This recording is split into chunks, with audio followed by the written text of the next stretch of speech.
मी सन्मान्य आजचे सदस्य सचिव आणि जिल्हाधिकारी साहेब यांना या ठिकाणी त्या बाबतीतल्या या ठिकाणी सूचना केल्या की ज्या अधिकारी या बाबतीत कुठं दुर्लक्ष करत असतील, शासकीय योजना खालीपर्यंत जाणार असतील, त्यांना नोटीस पाठवण्याचं काम आजच्या बैठकीच्या माध्यमातून त्या ठिकाणी होईल। त्याच्यावर सुद्धा आता मी मीटिंगमध्येच त्याच्यावर ताशेरे ओढलेले आहेत आणि मी या ठिकाणी जिल्हाधिकारी त्याच्या बाबतीत उचित कारवाई त्या ठिकाणी करतील। कारण मीटिंगला येताना पूर्व तयारी निश्चित या ठिकाणी सर्व अधिकाऱ्यांनी येणं क्रमप्राप्त आहे। ही मीटिंग हाय पॉवर कमिटी जशी असते त्या पद्धतीची जिल्ह्याच्या केंद्र शासनाचा दुवा म्हणून या ठिकाणी ही कमिटी तयार करत असते। ही स्टॅच्युटरी बॉडी आहे आणि त्यामध्ये त्या लोकांनी अभ्यासपूर्ण आपल्या आपल्या डिपार्टमेंटचा रिव्ह्यू त्यामध्ये त्या ठिकाणी देणं हे क्रमप्राप्त आहे। ते काही ठिकाणी झालेलं दिसलं नाही आणि ते स्वतः निदर्शनास सन्मान्य कलेक्टर साहेबांच्या सुद्धा या ठिकाणी आलंय। आम्ही सर्वच लोकप्रतिनिधींनी त्याच्या बाबतीत ऑब्जेक्शन घेतलंय। निश्चितच पुढच्या मीटिंग पासून त्या सुधारणा होतील असं मला कलेक्टर साहेबांनी आश्वस्त केलं।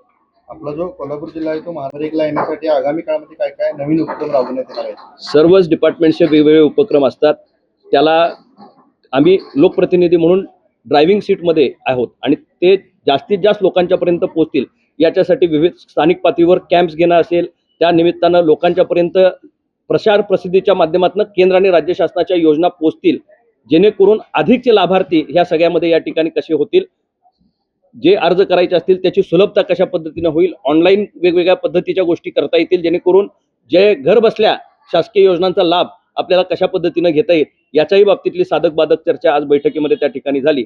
आणि येणाऱ्या काळामध्ये कोल्हापूर जिल्हा राज्य शासनाच्या असतील, केंद्र शासनाच्या असतील, विविध योजनांच्या माध्यमातून सर्वसामान्य माणसापर्यंत त्या ठिकाणी पोहोचेल याची आम्ही सर्वजण खबरदारी घेतोय। स्वतः प्रधानमंत्र्यांचं या ठिकाणी जे म्हणणं कायमपणे असतं की ढूंढ के लाभार्थी लाव।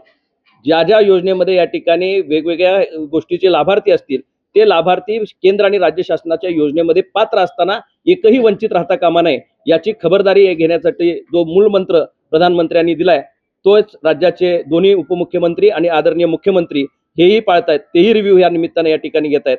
लोकसभाचं अधिवेशन चालू होण्याआधी याचा रिव्ह्यू सन्माननीय मुख्यमंत्री त्या ठिकाणी स्वतः घेत असल्यामुळं राज्यातल्या ह्या सगळ्या एजन्सीज अतिशय चांगल्या आणि गतीनं काम करतील।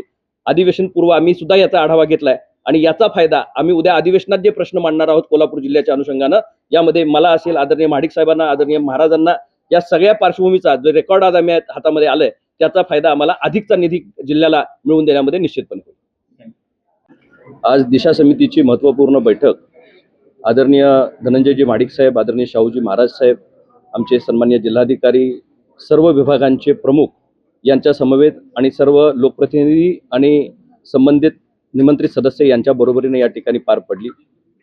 जिल्ह्यामध्ये असणाऱ्या केंद्र शासनाच्या आणि राज्य शासनाच्या माध्यमातून चालू असणाऱ्या विविध योजनांचा आढावा या ठिकाणी गेले 7 ते 8 तास सर्व सदस्यांनी या ठिकाणी घेतला आणि मला आनंदानं सांगावं असं वाटतं की कोल्हापूर जिल्हा हा केंद्र शासनाच्या विविध योजनांमध्ये अतिशय अग्रेसर काम करणारा जिल्हा म्हणून या ठिकाणी नावारूपाला येतोय।